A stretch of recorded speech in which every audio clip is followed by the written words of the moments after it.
This is a question from your book. ये भी bearing का क्वेश्चन है, एक्सरसाइज 9B का क्वेश्चन है और थोड़ा सा ट्रिकी क्वेश्चन है क्योंकि इन this question the figure is not drawn. तो जो क्वेश्चंस में फिगर बनानी होती है वो ऑटोमेटिकली थोड़े टफ हो जाते हैं। और इंटरेस्टिंग पॉइंट ये है कि इसमें जो है वो थोड़ी सी इंफॉर्मेशन भी जो है वो कम दी गई है क्वेश्चन में, और रेक्टेंगुलर प्लॉट का जो है वो टर्मिनोलॉजी यूज़ हुई है। तो आई थॉट कि ये क्वेश्चन जो है ये अच्छा है, आप लोग के साथ शेयर करना चाहिए। तो इस क्वेश्चन में मैंने जो है वो फिगर पहले से बना लिया है। मैं थोड़ा सा एक्सप्लेन कर देता हूँ कि मैंने ये फिगर कैसे बनाई है, क्योंकि the important part is the figure. अगर आपने फिगर सही बना ली तो इसका मतलब है ये जो तीन पार्ट्स हैं ये विद इन सेकेंड्स आप फाइंड आउट कर लोगे। तो इसमें इंपॉर्टेंट चीज़ फिगर है। तो लेट्स जस्ट डिस्कस कि इसकी फिगर बनी कैसे, ठीक है, और फिर ये देखेंगे कि कौन सा कॉन्सेप्ट हम यूज़ करके बाकी तीन बेयरिंग्स जो है जो हमें पूछी गई है क्वेश्चन में वो फाइंड आउट करेंगे। तो this is a question from your book, exercise 9B का क्वेश्चन है। In this question A B C and D are the four corners of a rectangular plot. इसमें जो इंपॉर्टेंट वर्ड है ये रेक्टेंगुलर प्लॉट है। इसका मतलब है कि रेक्टेंगल वाले सारे कॉन्सेप्ट्स यहाँ यूज होने वाले हैं। और चूंकि हमें सिर्फ एंगल्स फाइंड आउट करने हैं, हमें सिर्फ बेयरिंग फाइंड आउट करनी है, तो हमें पता है कि रेक्टेंगुलर के इनसाइड चारों एंगल्स 90 डिग्री होते हैं। तो हम ये कॉन्सेप्ट यूज करके जो है वो अपनी बेयरिंग्स को फाइंड आउट करने की कोशिश करेंगे। Given that the first information is the bearing of B from A. Figure बनानी थी, फिगर हमने जो है वो बनानी कैसे शुरू की कि सबसे पहली इन्फॉर्मेशन जो गिवन थी that was the bearing of B from A. ठीक है, बी फ्रॉम ए मतलब सबसे पहले मैं अपना पॉइंट ए बनाऊंगा और उस पर नॉर्थ बनाऊंगा। तो I just pick a point A, मैंने ए पे अपना स्ट्रेट लाइन एक वर्टिकली अप ड्रॉ की जो कि मेरी नॉर्थ थी। This is my point A. अब मैं ये देखूंगा कि मेरी जो बेयरिंग है दैट इज 40 इसका मतलब है कि ए से मैं एक पे जो मैंने नॉर्थ बनाया है वहां से क्लॉकवाइज मूव करूंगा और 40 डिग्री का एंगल बनाऊंगा। और जब 40 डिग्री का एंगल बन जाएगा तो ए से एक स्ट्रेट लाइन में जो है वो ड्रॉ करूंगा और वो लाइन जो है मुझे बी तक लेके जाएगी। तो this is my point B. ये मैंने अपना पॉइंट बी जो है वो अपनी फिगर पे बना लिया है। तो पॉइंट ए और पॉइंट बी मुझे जो है वो पता चल चुका है। ए पे पहले मैंने नॉर्थ बनाया, फिर 40 डिग्री का एंगल मार्क किया और उसके बाद वहां से एक स्ट्रेट लाइन ए से ड्रॉ करी उस 40 डिग्री के accordingly, and then I reach my point B. तो ए और बी पॉइंट जो है वो मुझे इस तरह पता चला। Then I move forward and the bearing of C from A, again थोड़ी सी इन्फॉर्मेशन क्वेश्चन में गिविंग है। The bearing of C from A is 90 degree, 090 degrees, क्योंकि बेयरिंग हमेशा 3 डिजिट्स में लिखी जाती है, इसीलिए दिस इज 090 डिग्री। तो this is the bearing of C from A. Again मुझे ए पे आना पड़ेगा और ए पे ऑलरेडी नॉर्थ पहले से ड्रॉन है। यहाँ से 90 डिग्री एंगल का मतलब है बिल्कुल एक हॉरिजॉन्टल लाइन मुझे जो है वो ड्रॉ करनी पड़ेगी। और ये हॉरिजॉन्टल लाइन जो है वो मुझे मेरे थर्ड पॉइंट पे लेके जाएगी जो कि पॉइंट सी है। तो इसका मतलब है कि मैंने अपनी फिगर में तीन पॉइंट्स ड्रॉ कर लिए हैं। दिस इज पॉइंट ए जो कि सबसे पहले मैंने मार्क किया था। यहाँ से 40 डिग्री के एंगल पे मेरे पास पॉइंट बी है और फिर ए से 90 डिग्री की बेयरिंग पे मेरे पास है point C. So this is point A, this is point B and this is point C. Point D की कोई इन्फॉर्मेशन क्वेश्चन में नहीं है, ठीक है। तो उसके लिए जो है वो हमें we have to use the concept of rectangular plots. थोड़ा सा रेक्टेंगुलर प्लॉट्स का कॉन्सेप्ट यूज करना पड़ेगा। रेक्टेंगुलर प्लॉट का मतलब है कि all the interior angles will be equals to 90। तो ये वाला एंगल तो 90 बन गया है, ठीक है। In order to make a 90 degree angle here and in order to make a 90 degree angle here, यहाँ मुझे 90 डिग्री बनाने के लिए ये चीज़ आइडेंटिफाई करनी पड़ेगी कि मेरा जो पॉइंट डी है वो डाउनवर्ड्स आएगा, क्योंकि मुझे 90 डिग्री के दो एंगल्स बनाने हैं। दिस पार्ट इज 50, क्योंकि जब ये पार्ट 40 है तो रिमेनिंग पार्ट जो है वो 50 होगा। और in order to make it 90 मुझे 40 और नीचे जाना पड़ेगा। तो 40 में इधर जो है वो डाउनवर्ड आया और मैंने यहाँ से एक लाइन एक्सटेंड कर ली। और यही काम मैंने यहाँ से भी किया, क्योंकि in order to make it a complete 90 degree मुझे नीचे की तरफ आना पड़ेगा और मुझे जो है वो नीचे एक लाइन ड्रॉ करनी पड़ेगी। ये दोनों लाइंस जहाँ मीट हुई हैं, this is my point D. इसकी इन्फॉर्मेशन क्वेश्चन में नहीं गिवन थी। मैंने रेक्टेंगुलर प्लॉट का कॉन्सेप्ट यूज किया, अपने रेक्टेंगल को ड्रॉ किया और 90 डिग्री अकॉर्डिंग टू रेक्टेंगल की डेफिनेशन के मुताबिक all the interior angles are 90।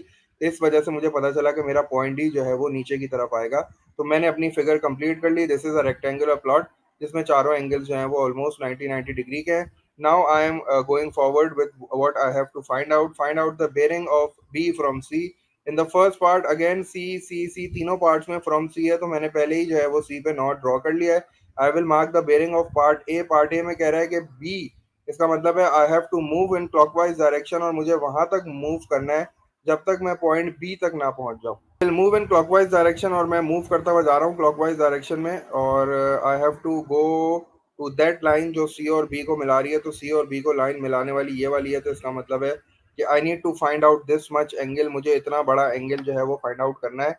और लकीली मुझे एक बात पता है कि ये ऑलमोस्ट 3 क्वाड्रेंट्स हैं। अगर मैं यहाँ से एक और लाइन ड्रॉ कर दूं बाहर की तरफ, तो मुझे पता है कि ऑलमोस्ट ये 3 क्वाड्रेंट्स तो हैं ही हैं। तो ये भी 90 है, ये भी 90 और ये भी 90 है, तो इसका मतलब है मुझे ये एडिशनल एंगल फाइंड आउट करना है। अगर मुझे ये एडिशनल एंगल मिल जाता है तो मैं 270 में इसको ऐड करके अपने फर्स्ट पार्ट की बेयरिंग फाइंड आउट कर लूंगा, that is C from B. C पे नॉर्थ बनाया, क्लॉकवाइज मूव किया और उस लाइन तक आया जहां तक मुझे वो लाइन ने मिल गई जो सी और बी को ज्वाइन करती है। तो दिस इज द बेयरिंग।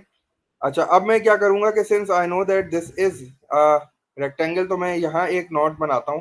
ठीक है, दिस इज माय नॉर्थ। अगर मैं इसको यहाँ नॉट बनाता हूँ, अगर ये 40 डिग्रीज है, तो ये 40 डिग्रीज है, तो इसका मतलब है कि ये वाला जो इनसाइड एंगल होगा that will also be 40 degree. तो इसका मतलब है कि मैं यहाँ 40 डिग्री लिख सकता हूँ, क्योंकि दीज आर ऑल्टरनेट एंगल्स।